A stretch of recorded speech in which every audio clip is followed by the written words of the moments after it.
Bonjour à tous. Dans un contexte numérique où les modes de consommation et de l'information sont bouleversés, le monde des médias est confronté à une nouvelle problématique qui est la perte de confiance de leur audience. Pour planter le décor, un chiffre, un seul, 41% des Français accusent les médias de les induire en erreur à travers des fake news. Chiffre délivré par l'Ipsos il y a quelques jours. Alors, comment renouer cette relation de confiance avec l'audience? C'est autour de cette question que nous allons échanger pendant 20 minutes avec deux invités. La première est Anne-Sophie Novelle. Elle est journaliste, rédactrice en chef de l'émission Terre à Terre sur Public Sénat. Vous faisiez partie de la rédaction du magazine L'Hebdo, une aventure professionnelle et humaine qui vous a beaucoup marqué et qui vous a amené à l'écriture d'un nouveau projet de documentaire qui s'intitule Les médias, le monde et moi. Nous en parlerons tout à l'heure. À vos côtés, la deuxième invitée, c'est Nina Facio. Bonjour, elle-même journaliste aussi, ambassadrice en Europe du Solution Journalism Network. Vous représentez le réseau en France et en Europe depuis 2 ans et formez à ce titre les journalistes professionnels autour du journalisme de solution. Bonjour. Alors pour commencer, on parle donc de renouer cette confiance avec l'audience. Donc ça veut dire que cette confiance a été abîmée depuis un petit moment. Et je me tourne vers Anne-Sophie Novelle pour que vous nous disiez un peu quelle est votre analyse et comment vous expliquez cette perte de confiance de l'audience auprès des médias. En fait, elle n'est pas nouvelle. Les sondages qui sont faits chaque année, notamment par le journal La Croix, montrent que d'une année sur l'autre, il y a quelque chose qui s'érode, sauf au moment des attentats où c'était remonté un petit peu, puis après c'est redescendu. Sauf qu'avec le temps, ça s'ancre vraiment dans les mœurs. Et j'avais vu, moi, une enquête qui montrait qu'on avait aussi peu confiance dans les journalistes, qui étaient juste classés en dessous des banquiers et juste au-dessus des politiques. Donc c'est pour dire qu'on est vraiment dans le bas du... Et je pense que ça pose problème, en fait, aujourd'hui, pour la santé de nos sociétés, pour la démocratie. Ça interroge, en fait, notre rapport à la citoyenneté, mais c'est aussi tout un rapport à retravailler. C'est-à-dire que ça s'est érodé parce qu'aujourd'hui, on est dans un monde d'infobésité. Enfin, en tout cas, on a beaucoup d'informations qui souvent est répétée sans être vérifiée. On a aussi le phénomène de la malinformation, pas tant les fake news que les fake news qui sont une information, enfin quelque chose qui est faux qu'on fait passer pour une information, mais il y a aussi ce phénomène de course à la rapidité, au scoop, qui fait que on va aller vite, on va plus prendre le temps, on est assommé en permanence et du coup il y a une forme de rejet qui se développe chez certains, il y en a d'autres qui deviennent complètement addicts et je pense que ça pose des questions de charge informationnelle, santé mentale, et donc cette confiance-là, on doit vraiment la questionner sur qu'est-ce que demain on doit faire pour retrouver un autre lien à l'info et qu'est-ce qu'on peut faire pour montrer que c'est important pour nos sociétés de mieux s'informer. Ok, donc là c'est vrai qu'on parle beaucoup de la France, je me tourne vers vous Nina, puisque vous avez une vision européenne de ces problématiques. Est-ce que la France est entre guillemets le mauvais élève ou on voit cette perte de confiance au niveau international? Non, c'est partout et à peu près au même moment. C'est vrai qu'il y a aussi un sentiment de la part des lecteurs, de l'audience, de ne plus se reconnaître en fait dans les nouvelles. Donc c'est au-delà des fake news, c'est pas seulement un problème de vérité, c'est aussi un problème de perception. C'est-à-dire que la société qu'on dépeint dans les médias donne l'impression de ne pas être fidèle à ce que les gens voient autour d'eux. Donc c'est... Un journalisme déconnecté du quotidien, de la réalité. C'est un peu ça, oui. C'était des journalistes déconnectés qui se concentrent uniquement sur certains sujets ou certains aspects des sujets. Donc c'est à ça que le journalisme de solution répond, c'est en fait de dire effectivement il y a des problèmes, c'est très important d'en parler, mais si on veut donner une vision juste et complète de la réalité et non pas biaisée, alors il faut aussi s'intéresser à la façon dont les humains répondent à ces problèmes. Alors justement, le journalisme de solution, on en parle beaucoup, vous le connaissez très bien. Est-ce que vous pouvez nous dire en 2 mots ce que c'est et en quoi justement ça répond à cette défiance de l'audience sur la confiance? Bien sûr, le journalisme de solution, très simplement, c'est une couverture rigoureuse des réponses apportées aux problèmes de société au sens large, c'est-à-dire problèmes sociaux, mais aussi environnementaux, économiques, les problèmes que la société rencontre en général. Et l'idée vient vraiment du constat que la société qu'on dépeint n'est plus réelle à ce qu'on voit. Donc je donne souvent l'exemple, si on prend 10 unes de journal, tous plus dramatiques les unes que les autres, il n'y a aucun problème avec ces unes qui vont parler qui d'un attentat, qui d'une catastrophe naturelle. Tout ça, c'est vrai et il faut en parler. Donc en fait, prises séparément, chacune de ces nouvelles ne pose pas de problème. Par contre, si on les met ensemble, sur un temps long, alors la perception qu'on va donner du monde, de ce qui se passe dans le monde, va être biaisée parce qu'en fait, il y a aussi d'autres choses qui se passent, plus positives, mais aussi tout simplement des gens qui répondent à ces problèmes. L'exemple de l'épidémie Ebola, c'est qu'on parle de l'arrivée de l'épidémie, on informe les gens, c'est très bien. Et puis, plus l'information va se rajouter, plus on va avoir ce sentiment de panique qui monte un petit peu, et aussi, surtout, un sentiment d'apathie qui va se développer chez les lecteurs, ce qui participe, je pense, de la crise de confiance envers les médias, parce qu'en fait, on se sent impuissant, excusez-moi, par rapport à un problème, et c'est là qu'on va arrêter de s'informer, parce que l'impuissance est désagréable, parce que le sentiment d'apathie mène à ce désir de couper. Alors, est-ce qu'il faut que les rédactions, les journalistes fassent plus participer l'audience, les consultent comment faire justement, mis à part dans le traitement du sujet qui est fondamental, est-ce qu'il y a d'autres stratégies pour vous, pour renouer cette confiance et crédibiliser finalement l'information ? Oui, alors l'engagement de l'audience, c'est quelque chose que Anne-Sophie connaît bien et dont elle parlera mieux que moi, mais c'est vrai que c'est un outil, dans le cas du journalisme de solution, c'est un outil qui vient un peu naturellement, parce que tout simplement les problèmes hurlent et les solutions murmurent. Et pour 2 raisons en fait, si vous voulez, on a besoin des lecteurs pour identifier ces solutions, parce qu'elles sont souvent anonymes, parce que c'est souvent soit à l'échelle d'un individu, soit à l'échelle d'une association citoyenne, à l'échelle même municipale. Enfin, c'est des solutions qui sont difficiles à identifier. Mais c'est aussi, comme je le disais, parler de solutions permet au lecteur de se sentir impliqué, parce que justement, il ne se sent plus impuissant. Et donc, il va avoir envie de s'engager plus, de partager plus l'information. Donc, c'est un moyen, effectivement, de se reconnecter avec le lecteur. Reconnexion, nouvelle confiance et finalement impliquer aussi l'audience dans une démarche peut-être citoyenne du quotidien, pour aussi ça participe à ce mouvement dont parlait Anne-Sophie au début de l'émission. Justement, Anne-Sophie, alors je vais me tourner vers vous. Vous avez donc un projet qui n'est plus un projet puisque il a été écrit, il est en cours de finalisation de tournage. Ce fameux documentaire, donc Les médias, le monde et moi. Vous êtes allé à la rencontre de journalistes et de structures, de rédactions qui œuvrent au quotidien, justement, pour travailler comme vous le faites à votre niveau sur la reconquête de la confiance. Est-ce que vous pouvez nous expliquer en quelques mots le projet et puis peut-être les grands messages qui vont ressortir et que vous souhaitez transmettre, des belles initiatives ? En fait, c'est parti d'un ras-le-bol de voir le jugement que certains ont vis-à-vis de la profession journalistique, parce que moi, c'est vraiment un métier que je fais par passion. Vous avez un exemple concret de ce ras-le-bol, parce que nous, on n'est pas dans ce quotidien des rédactions. C'est l'agressivité, c'est le jugement. Demander aux gens s'ils lisent encore les informations, voyez un petit peu les retours qui sont faits. Et au-delà des sondages, c'est quelque chose que moi j'ai pu ressentir, notamment dans le cas d'Hebdo, à juste titre. Je ne dis pas que ce n'était pas justifié, mais c'est très dur à vivre, même si le journaliste est fautif.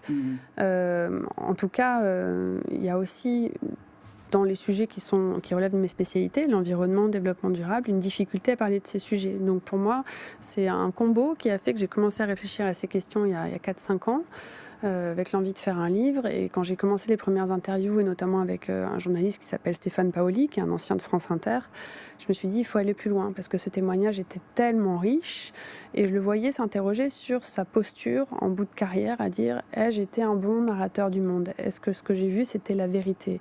Et qu'est-ce que c'est aujourd'hui de faire ce métier ? Et sur quoi doit-on s'attacher le plus possible ?» Et puis en Angleterre, Alan Rusbridger, qui était rédacteur en chef du Guardian, au même moment s'interrogeait, lui aussi en fin de carrière. Je n'ai pas assez parlé des problèmes de dérèglement climatique. Quelle responsabilité ai-je dans le traitement que j'ai donné du monde d'aujourd'hui? Et ça, c'est des choses qu'on observe un petit peu partout. En fait, je me suis dit, il faudrait raconter ça. Ce questionnement qu'ont certains journalistes pour dire la profession aujourd'hui doit évoluer. Et donc, j'ai voulu mettre en lumière la façon dont la profession peut s'interroger, mettre aussi en lumière la façon dont certains consommateurs d'informations remettent en cause le rapport à l'information et disent il faut évoluer, et puis montrer qu'il y a des exemples partout dans le monde. Alors, je me suis concentrée sur les pays plutôt occidentaux, mais il y en a aussi dans les pays plus du Sud, comme on dit. Mais pour montrer qu'il y a des initiatives qui marchent, qui sont en train de cartonner parce que justement elles donnent espoir, parce que justement elles offrent un autre récit et parce que les journalistes acceptent de remettre en cause leurs pratiques, de redescendre un petit peu dans l'arène et se mettre au niveau des citoyens et de proposer autre chose, d'assumer qu'ils peuvent être avec leur subjectivité en train de traiter d'un sujet, mais accepter aussi de reconnaître qu'ils ont pu se tromper, accepter de partager leurs enquêtes avec les citoyens de manière plus participative. Enfin voilà, il y a plein d'outils, comme disait Nina, qui permettent aujourd'hui de faire autrement. Et c'est ça que j'ai envie de valoriser en disant c'est important de s'emparer ainsi de l'information aujourd'hui parce que c'est crucial pour l'avenir de nos sociétés. Et le journaliste, pour moi, ne doit pas seulement refléter ce qui se passe dans le monde à l'instant T, ni rappeler ce qui a pu se passer dans le passé, mais c'est aussi éclairer l'avenir. C'est-à-dire que c'est une posture très différente. Et l'investigation, surtout en France, qui est quand même un peu un des grâles du journalisme aujourd'hui, a tendance à dire j'ai investigué, j'ai dénoncé ce problème et maintenant la société civile peut s'en emparer. Je pense, et donc c'est toute la lignée que défend notamment le Solution Journalism Network, qui est de dire l'investigation aujourd'hui doit se prolonger. C'est-à-dire qu'on va trouver une problématique, on va explorer, montrer ce qui se passe pas bien, mais on peut aller plus loin en montrant aussi que la société s'organise pour trouver des réponses, des solutions. En tout cas, il y a des initiatives qui tentent d'améliorer les choses et on va investiguer dessus. C'est-à-dire cette solution a marché, celle-ci n'a pas marché, voilà pourquoi, voilà comment ça pourrait être répliqué, voilà ce qui se passe à l'étranger qui pourrait être importé ici. Et du coup, les gens, en lisant ça, se sentent pas prises au dépourvu, ne sont pas face à une information qui les laisse comme de rondes frites sur leur canapé, sans savoir quoi faire et avec ce sentiment qu'on ne peut plus faire société. Alors qu'aujourd'hui, on a besoin d'espoir et je pense que les récents événements, les marches pour le climat, etc., rappellent qu'il y a quand même une émergence et surtout une attente, je pense, auprès du jeune public qui justement commence aujourd'hui à déserter une information qui a été préformatée par des médias de toujours et qui vont justement lire ou écouter des podcasts ou regarder des youtubeurs qui ont envie de raconter autre chose. Donc il faut vraiment s'inspirer de ça et c'est là que le rapport à l'audience, voir un peu ce qui se passe sur les réseaux sociaux, capter ça, essayer d'être plus à l'écoute est important. Donc une évolution à la fois des formats, qui est plus adapté effectivement à une ère numérique et qui va très vite, mais aussi vraiment, comme vous le rappelez, de la posture du journaliste. Qui doit vraiment faire évoluer aussi son état d'esprit. C'est très difficile à faire passer. Enfin, moi, en tout cas, je sais que culturellement, j'ai un parcours atypique. Je sais pas, mais Nina, peut-être aussi dans son parcours s'y est confrontée, mais c'est compliqué de faire passer ça. Alors, en France, ça fait une quinzaine d'années qu'on parle de journalisme de solution. C'est un terme qui, moi, ne correspond pas trop à la vision que j'en ai. Je suis plus dans l'école, on va dire, américaine, qui voit ça comme un outil supplémentaire dans la mallette du journaliste et pas comme un mouvement. C'est plutôt quelque chose qui doit nous permettre de faire vraiment une pratique. Mais culturellement, c'est compliqué parce que je pense qu'on en a une mauvaise définition. En tout cas, les journalistes dans les rédactions aujourd'hui, on entend le journalisme de solution comme quelque chose d'assez gentil. On l'associe à quelque chose de positif. On va juste relayer des initiatives. Ça marche. Regardez, il y a tel machin qui fait un truc. Enfin, c'est un peu le format très story-télé qu'on a aujourd'hui, un peu à la brute. C'est très intéressant, le message passe, mais qu'est-ce qu'on en retient au final, en fait? Sur quoi on s'appuie après pour véritablement agir? Et donc, c'est pour ça qu'il faut que ce soit complémentaire à autre chose. C'est pas juste montrer qu'il y a des héros partout, qu'il y a des choses qui fonctionnent. Bien sûr. Alors, on parlait d'initiatives qui cartonnaient. On va rentrer dans le concret parce que on voit qu'il y a des solutions qui existent grâce à des personnes comme vous qui y travaillez. Donc, est-ce que vous pouvez nous parler d'une ou deux solutions? Peut-être Nina, pour commencer, où vous dites tiens, là, on tient quelque chose, ça avance, on arrive à renouer cette confiance, ou en tout cas, ça y participe, en France ou à l'international. Je peux donner deux exemples, en France et un à l'international. À l'international, donc, un des projets phares du Solutions Journalism Network, c'était de répondre à une crise médiatique qui avait lieu dans l'État de Washington, à Seattle. C'est le Seattle Times qui avait pour souhait de couvrir les questions d'éducation différemment, parce qu'il y avait vraiment une saturation du débat dans l'espace médiatique. Il y avait un problème de... les enfants noirs, en fait, étaient plus souvent exclus de l'école pour des questions de discipline que les enfants blancs, et ça menait à un décrochage scolaire. C'était un fait depuis des années et des années. On n'avançait plus sur cette question. En gros, à chaque fois qu'il y avait un nouveau décrochage scolaire, il y avait une couverture médiatique et puis après, on n'en parlait plus. Sur un ton plus dramatique, ça peut être vrai pour les tueries. Par exemple, il y a une nouvelle tuerie et on en parle et puis après, on n'en entend plus parler. Et donc, le Seattle Times avait cette volonté d'amorcer quelque chose de plus constructif, et ils ont lancé des pages sur le web, mais aussi une page dédiée dans leur édition du dimanche sur quelles sont les solutions liées à ces questions d'éducation qui bloquent depuis des années. Et pour cela, ils ont notamment fait appel à leur communauté de lecteurs. Donc ils ont d'abord organisé une journée entière sous forme d'atelier où 35 personnes étaient invitées, que ce soit des éducateurs, des parents, des gens touchés par l'éducation, qui ont pu faire un premier déblayage, on va dire. Ensuite, ils ont organisé un débat public de 2 heures avec 200 personnes, où là aussi, ça permet de comprendre de manière un peu plus subtile ce qui heurte les gens, ce qui est important pour eux. Sur les questions d'éducation, ok, mais c'est très large, donc qu'est-ce qui vraiment bloque ? D'avoir vraiment cet échange physique, des rencontres physiques. Ensuite, il y avait un groupe Facebook dédié et un chat en temps réel sur leur site internet. Alors, ça a donné quoi ? Déjà, le projet devait durer 1 an, finalement 3, finalement. Ils ont re-signé pour 6 ans. Donc, c'est des pages qui marchent très bien, avec, par exemple, un retour des utilisateurs très fréquents, plus de temps passé sur la page. Et une baisse des décrochages scolaires avec vraiment un impact sur le sujet. Alors, il y a eu un impact. Alors, c'est très difficile dans le journalisme de faire le lien direct entre une décision politique et une couverture médiatique. Mais effectivement, la ville de Seattle a déclaré un moratoire sur les suspensions à l'école. Voilà. Et ça rejoint ce que dit Anne-Sophie, c'est-à-dire qu'on s'est rendu compte que si c'est bien fait, le journalisme de solution peut avoir le même impact politique qu'une investigation qui va dénoncer. C'est là que le journalisme vraiment... Exactement. Vous parlez d'un deuxième exemple, mais il nous reste juste Anne-Sophie le connaît aussi. Donc deux petites minutes, donc je vais demander à Anne-Sophie, je me tourne vers Anne-Sophie. Nice Matin. Nice Matin. S'il y a un autre exemple, alors Nice Matin ou un autre que vous pouvez citer. Nice Matin, oui. En fait, c'est un des plus aboutis en France aujourd'hui, c'est-à-dire un journal papier qui avait un site web avec, je crois, 2000 abonnés.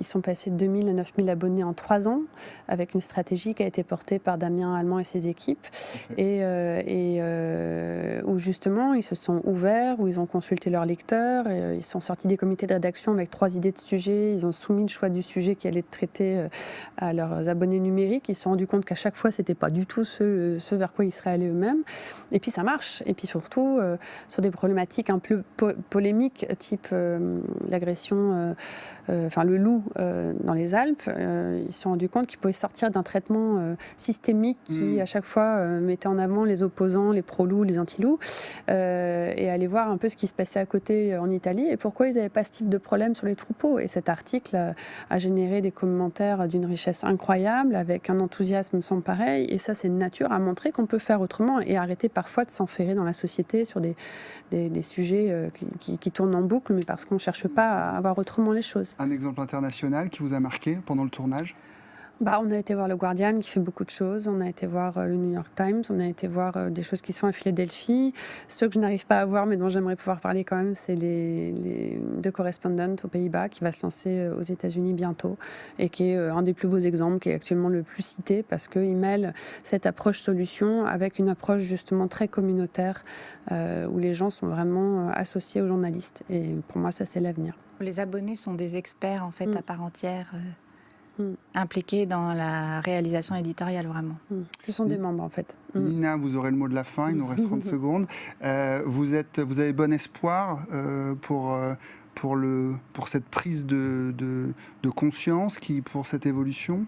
Oui, parce que je dirais en seulement, entre guillemets, 2 ans, je vois la différence de réception notamment chez les journalistes, qui comprennent mieux de quoi on parle, qui comprennent mieux qu'il ne s'agit pas de journalisme de bonne nouvelle, de journalisme positif, que ça peut aussi être de l'investigation.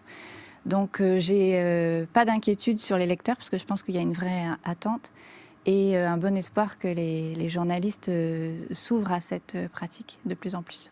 Et les jeunes qu'on forme de plus en plus, qu'on éduque à décrypter les médias. Donc rendez-vous en janvier pour les médias, Le Monde et moi, d'Anne-Sophie Novelle. Et merci Nina. Merci. Et merci à vous deux Merci, pour ce bon moment. À très bientôt. À bientôt.